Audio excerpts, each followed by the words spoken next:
Hoje é terça-feira, dia 30 de julho do ano do Senhor de 2024.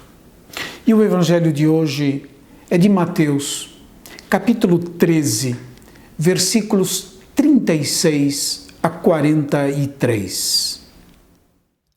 Naquele tempo, Jesus deixou as multidões e foi para casa.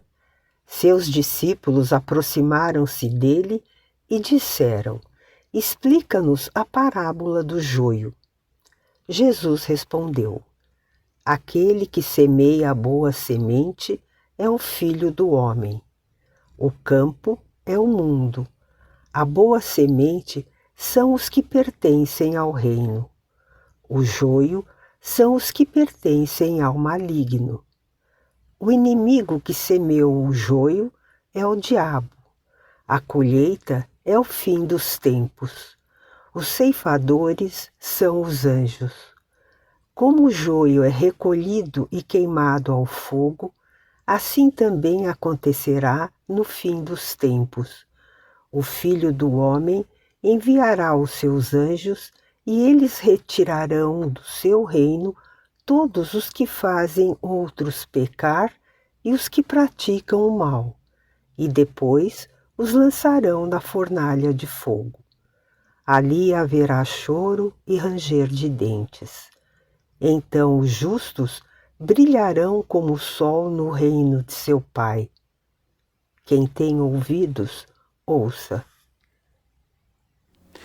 Depois de deixar as multidões, com as quais Jesus havia falado em parábolas, já em casa, estando somente com os discípulos, eles pedem a Jesus: explica-nos a parábola do joio. Assim como a parábola do semeador, a parábola do joio e do trigo também recebe uma interpretação alegórica. Trata-se, se quiserem, de uma aplicação posterior em um novo contexto da parábola do joio e do trigo que nós explicamos há poucos dias. Quando essa explicação e interpretação alegórica é feita, ela difere do sentido primeiro da parábola. Para o leitor do Evangelho, ela deve ser tida como uma outra explicação da parábola com um sentido complementar.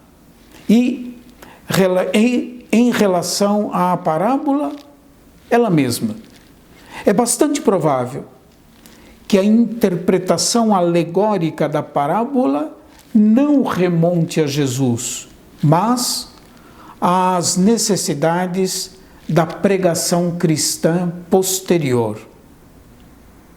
Trata-se aqui de encorajar a comunidade cristã a não esmorecer diante das dificuldades de levar adiante a sua missão de ser testemunha de Jesus, pois o mal não triunfará. Os justos de Jesus brilharão como o sol no reino de seu Pai. Jesus explica o conteúdo da parábola, decifrando um a um os termos da parábola.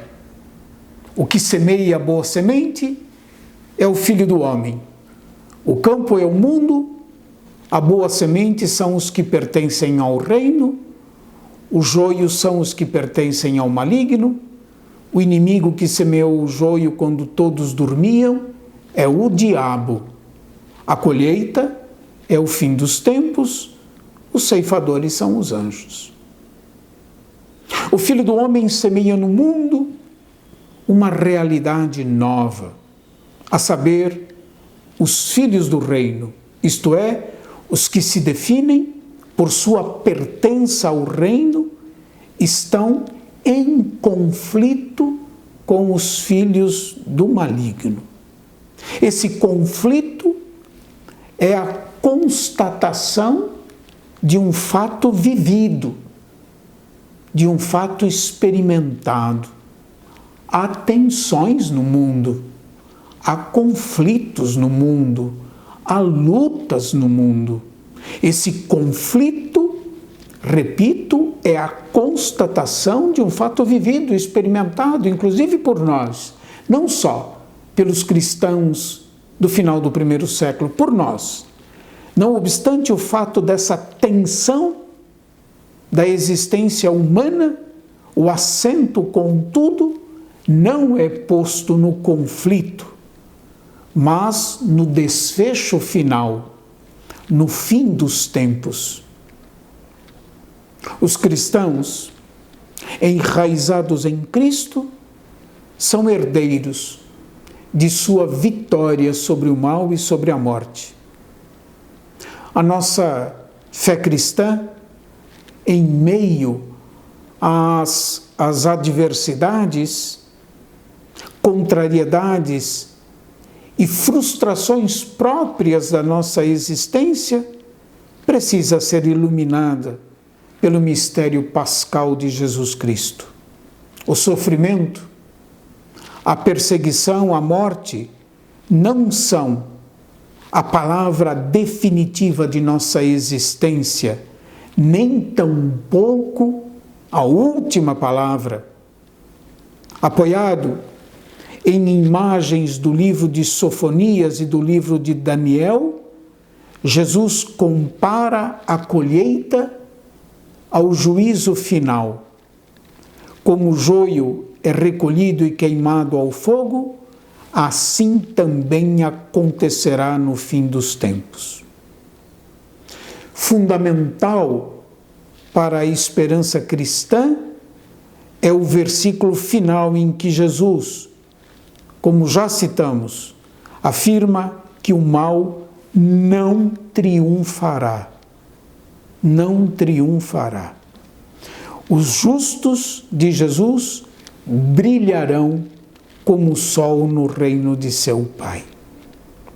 É preciso tirar para a vida cristã a conclusão e as consequências dessa afirmação. Por isso Jesus diz: quem tem ouvidos, ouça. Para os cristãos perseguidos e ameaçados por causa de sua fé, é preciso manter viva a esperança de que em Cristo o mal foi vencido. Por isso não há o que temer, pois o Senhor ressuscitado nos faz participantes de sua vitória sobre o mal e todas as suas manifestações e sobre a morte. O conteúdo fundamental e específico da esperança cristã é o mistério pascal de Jesus Cristo. Depois da morte, vem a ressurreição. A nossa existência não termina com a morte. Nem a nossa existência pode estar ou ser determinada pelos sinais de morte do nosso tempo. A interpretação alegórica da parábola do joio e do trigo nos leva ao discernimento da nossa situação real. A quem nós pertencemos? Essa é a pergunta. Somos filhos de Deus? Ou somos filhos do maligno? O inimigo que semeou o joio quando todos dormiam. Nossas atitudes e nosso modo de viver revelam que nós somos por Deus ou contra Deus. Eis aí perguntas que cada um deve responder. Que Deus nos dê a graça da esperança, nos dê a sua força para que nós possamos vencer, com a graça do Cristo que habita em nós, os sinais de morte da nossa existência. Esperança, esperança. É o tema do jubileu do ano de 2025. Deus abençoe a todos e até amanhã, se Deus quiser.